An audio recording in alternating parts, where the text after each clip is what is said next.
Au mois de juillet, plusieurs nations micro-francophones se sont retrouvées dans la région du Saguenay, au Québec, au cœur d'une nature préservée et intacte, dans la sérénité qu'inspirent les vastes étendues boisées de cette région.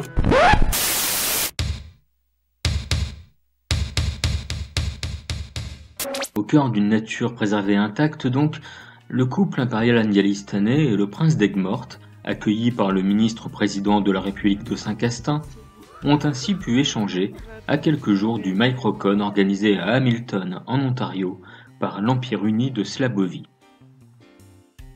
Hébergés sur les rivages de la baie des Ha-Ha, les chefs d'État ont pris le temps, dans un environnement propice à la réflexion, d'échanger librement et sans tabou sur les sujets d'actualité de la vie micronationale, mais aussi sur les prochains enjeux et rendez-vous de l'organisation de la micro-francophonie.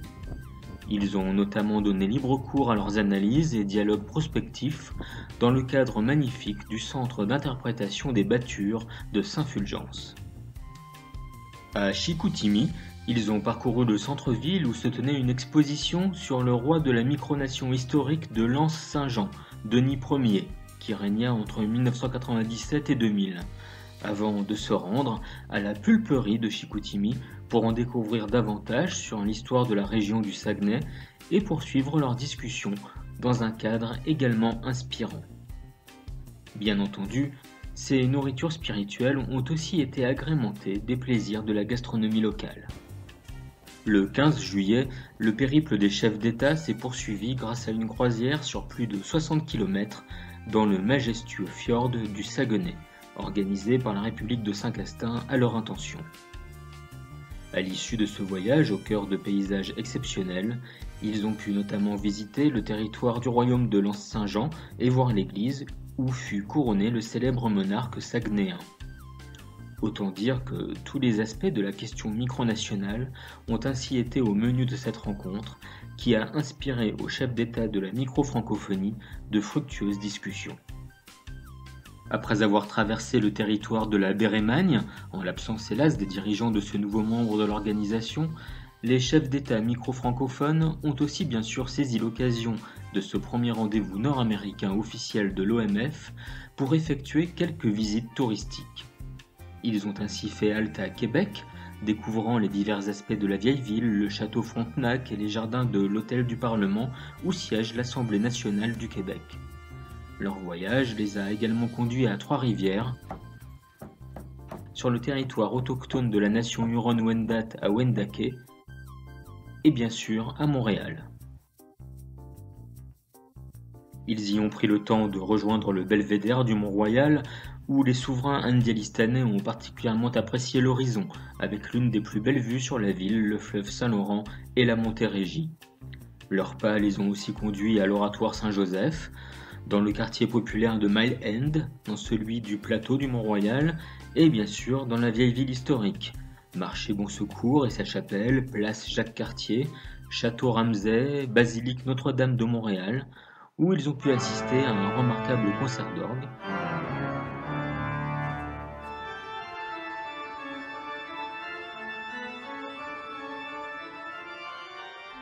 et quartier du village, où cette première partie de leur séjour s'est conclue dans un magnifique feu d'artifice, métaphore évidente de la réussite de cette rencontre.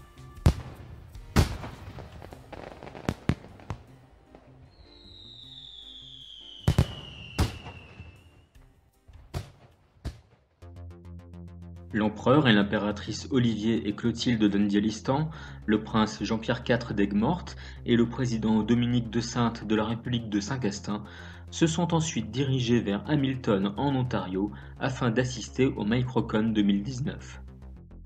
Après leur installation sur place, ils ont achevé la partie touristique de leur voyage en se rendant aux chutes du Niagara toutes proches, à la frontière canado-américaine.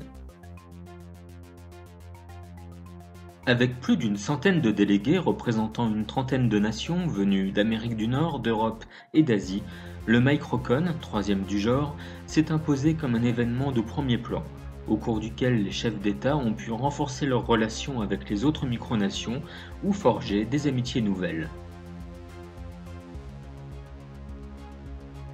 Pour les micro-francophones, ce fut aussi l'occasion de retrouver d'autres membres encore de l'organisation à travers les délégations aéricaines et du Sandus. Un espace d'exposition très couru a permis à chaque nation de mieux faire connaître ses traditions et spécificités. On pouvait également admirer un exemplaire de la Convention de Montevideo signé par les micronations présentes au précédent Microcon ainsi qu'à cette édition. Durant la journée s'est déroulée la conférence où de nombreux orateurs ont pu présenter leur vision et leurs réflexions sur le micronationalisme. L'empereur Olivier et le prince Jean-Pierre IV y ont présenté une intervention consacrée à travers l'exemple de l'OMF aux conditions de la réussite dans la coopération et les organisations intermicronationales.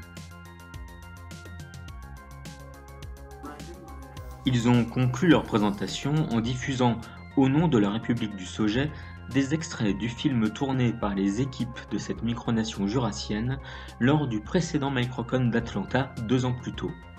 Une contribution qui était fort appréciée et applaudie par l'assistance. L'OMF a ainsi confirmé son rôle de premier plan dans la vie intermicronationale, un rôle symbolisé par la présence du drapeau de l'organisation aux côtés de ceux des États membres présents. Le dynamisme diplomatique de l'OMF a aussi été remarqué puisque l'Empire américain a sponsorisé les pauses café du sommet, l'Empire d'Indialistan le pavoisement et la principauté d'Aigues-Mortes le vin servi lors du dîner. En soirée, le gala du Microcon a marqué les esprits pour la qualité exceptionnelle de son organisation, préparée par les équipes aussi performantes qu'attentives au bien-être de leurs invités de l'Empire uni de Slabovie. C'est donc dans une ambiance chaleureuse, autour d'un dîner de grande qualité, que les responsables micronationaux présents ont pu poursuivre leur dialogue constructif. La soirée a aussi été marquée par la remise de médailles qui a conclu l'événement sous le signe de l'amitié. Côté indialistanais, l'empereur Olivier a élevé au rang de chevalier dans l'ordre du Sextant d'Or Sa Majesté Georges 2.0 de Slabovie, son Excellence le Sogmo William Sorgel du Sandus, son Excellence le président Kevin Bow de Molossia, Sa Majesté Anastasia von Elfberg, reine de Ruritanie, Sa Majesté impériale Hériclis, empereur aéricain, et son Excellence Rankin MacGillivray, chancelier de Slabovie. Sa Majesté impériale Olivier a eu l'honneur d'être décoré à plusieurs reprises.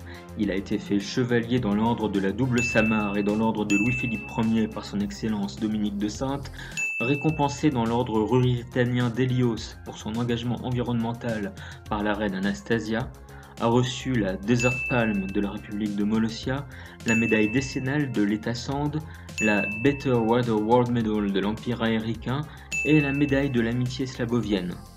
Sa Majesté impériale Clotilde a été honorée du très convoité Bad Beach Order des États libres ambulants d'Obsidia et de la médaille Just One of Us Penguins de l'Empire américain. Le lendemain, une réception privée chez le baron de Mars et son épouse, où furent invités avec délicatesse à se relaxer et se détendre plusieurs chefs d'État et citoyens slavoviens, a conclu le week-end. Du début à la fin, l'investissement et l'organisation slavoviens auront fait de ce Microcon un succès. Après avoir remercié leurs hôtes successifs, c'est donc avec une grande satisfaction et d'heureux souvenirs de leur séjour nord-américain que les souverains indialistanais ont regagné l'Europe.